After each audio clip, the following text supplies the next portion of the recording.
Wishing you all a very sweet and gorgeous morning to all of you dear students.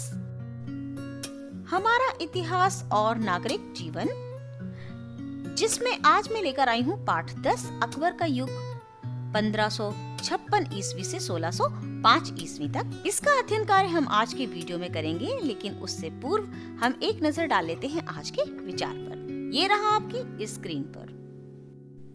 जिंदगी में मनुष्य के आंखें बंद करने से कभी मुसीबत नहीं टला करती है, बल्कि उस मुसीबत का सामना करने से मनुष्य की आंखें खुला करती हैं। इसी प्रेरणादायक विचार के साथ हम शुरू करेंगे अपने पाठ का अध्ययन कार्य, लेकिन उससे पूर्व कुछ स्टूडेंट्स पर नजर डालें। जलालुद्दीन मोहम्मद अकबर तैमूरी वंशावली के मुगल वंश का तीसरा शासक था। अकबर को अकबरे आजम अर्थात अकबर महान, शहंशाह अकबर, महाबली शहंशाह के नाम से भी जाना जाता है। सम्राट अकबर मुगल साम्राज्य के संस्थापक जहीरुद्दीन मोहम्मद बाबर का पौत्र और नासिरुद्दीन हुमायूं एवं हमीदा बानो का पुत्र था। बाबर का वंश तैमूर और मंगोल नेता चंगेज खां से संबंधित था, अर्थात उसके वंशज तैमूर लंके खानदान से थे और मातृपक्ष का संबंध चंगेज खां से था। अकबर के शासन के अंत तक 1605 ईस्वी में मुगल साम्राज्य में उत्तरी और मध्य भारत के अधिकांश भाग सम्मिलित थे और उस समय के सर्वाधिक शक्तिशाली साम्राज्यों में से एक था। बादशाहों में अकबर ही एक ऐसा बादशाह था जिसे हिंदू मुस्लिम दोनों वर्गों का बराबर प्यार और सम्मान मिला। अकबर का जन्म पूर्णिमा के दिन हुआ था, इसलिए उनका नाम बदरुद्दीन मोहम्मद अकबर रखा गया। बद्र का अर्थ होता है पूर्ण चंद्रमा और अकबर उनके नाना शेख अली अकबर जामी के नाम से लिया गया था। कहा जाता है कि काबुल पर विजय मिलने के बाद उनके पिता हुमायूं ने बुरी नजर से बचने के लिए अकबर का जन्मतिथि एवं नाम बदल दिए थे। किंवदंती यह भी है कि भारत की जनता ने उनके सफल एवं कुशल शासन के लिए अकबर नाम से सम्मानित किया था। अरबी भाषा में अकबर शब्द का अर्थ महान या बड़ा होता है। दुर्भाग्यवश दीन इलाही धर्म 27 अक्टूबर 1625 ईस्वी में फतेहपुर सीकरी आगरा में अकबर की मृत्यु के साथ ही समाप्त होता चला गया। इतने बड़े सम्राट की मृत्यु होने पर उसकी अंत्येष्टि बिना किसी संस्कार के जल्दी ही कर दी गई। परंपरा अनुसार दुर्ग में दीवार तोड़कर एक मार्ग बनवाया गया तथा उसका शव चुपचाप सिकंदरा के मकबरे में दफना दिया गया। हम और भी ज्यादा जानेंगे अकबर के युग के विषय में, तो फिर शुरू करते हैं अपने पाठ का अध्ययन कार्य। बाबर ने भारत में मुगल वंश की नींव रखी, परंतु उसे स्थायित्व प्रदान करने का कार्य अकबर ने किया। गुप्त वंश के लगभग 1000 वर्ष बाद अकबर ने भारत को पुनः एकता के सूत्र में बांधा। अकबर एक महान विजेता होने के साथ ही प्रजा के हित में कार्य करने वाला शासक था। अकबर का पूरा नाम जलालुद्दीन मोहम्मद अकबर था। उनके पिता का नाम हुमायूं तथा माता का नाम हमीदा बानो बेगम था। पिता की मृत्यु के समय अकबर केवल 13 वर्ष का था, लगभग आपकी उम्र का। जी हाँ बच्चों, हुमायूं के विश्वास पात्र बैरम खां ने अकबर का राज्याभिषेक किया। अकबर अपने संरक्षक बैरम खां की देखरेख में राजकाज करने लगा। पानीपत तथा द्वितीय युद्ध 1556 ईस्वी। अफगान राजा के हिंदू सेनापति हेमू ने आगरा और दिल्ली पर अधिकार कर लिया, जिसे मुक्त कराने के लिए 1556 ईस्वी में अकबर और हेमू के बीच पानीपत का द्वितीय युद्ध हुआ।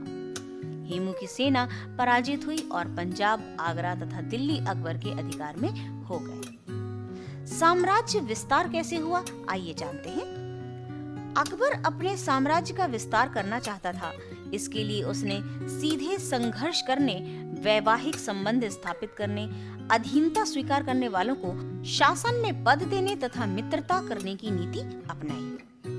अकबर ने आमेर के राजपूत राजा भारमल की पुत्री हरखाबाई उर्फ जोधाबाई से विवाह किया।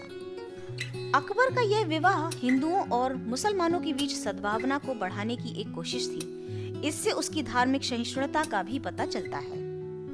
अकबर ने आमेर, जोधपुर, बीकानेर, जैसलमेर के राजपूतों को दरबार में सम्मानजनक स्थान दिया। राजपूत राजा भगवान दास तथा पोते मान सिंह को दरबार में सबसे ऊंचा स्थान दिया। कई राजपूतों ने अकबर की अधीनता स्वीकार कर ली, परंतु मेवाड़ के राणा प्रताप ने सर झुकाने से इनकार कर दिया और जल्दी ही अकबर की सेना और राणा प्रताप का सामना सन 1576 में हल्दी घाटी के मैदान में हुआ। थोड़ी संख्या में होते हुए भी राणा ने मुगल सेना में उथल पुथल मचा दी। राणा प्रताप भीषण युद्ध करते हुए बुरी तरह घायल हुए और उन्हें परिवार सहित जंगल का आश्रय लेना पड़ा। उन्होंने प्रण किया कि जब तक वे मेवाड़ को वापस नहीं ले लेंगे, वे घास की रोटी खाएंगे, जमीन पर सोएंगे और सभी सुखों का त्याग कर देंगे। राणा प्रताप ने आजीवन अपने इस प्रण का पालन किया। राणा ने 20 वर्षों के संघर्ष में देवार, उदयपुर और कोमल मीर स्वतंत्र करा लिए, परंतु चित्तौड़ व अजमेर अकबर के कब्जे में ही रहा। अकबर राजपूतों के साथ मित्रता का महत्व समझता था, अतः उसने राजपूत राज परिवारों के साथ वैवाहिक संबंध स्थापित कर अपनी स्थिति को सुदृढ़ बनाया। अकबर ने अपने साम्राज्य के विस्तार के लिए अन्य विजय भी की। अरब, यूरोप, दक्षिण पूर्व एशिया से व्यापार की दृष्टि से गुजरात और बंगाल प्रांत बहुत महत्वपूर्ण थे, जिन पर अकबर ने अपना अधिकार कर लिया। इससे राज्य की आमदनी बढ़ी। दक्षिण में अकबर का अहमदनगर की रानी चांद बीवी से युद्ध हुआ। अकबर ने अहमदनगर के कुछ भागों को अपने अधिकार में कर लिया। उसने गोंडवाना यानी मध्य प्रदेश की शासिका दुर्गावती को हराया। चांद बीवी अपनी सेना को मुगल सेना पर आक्रमण का आदेश देते हुए, इस चित्र में जैसा कि आप देख रहे हैं, इस तरह अकबर ने एक विशाल साम्राज्य की स्थापना की, जो कश्मीर से अहमदनगर तथा काबुल से बंगाल तक फैला हुआ था।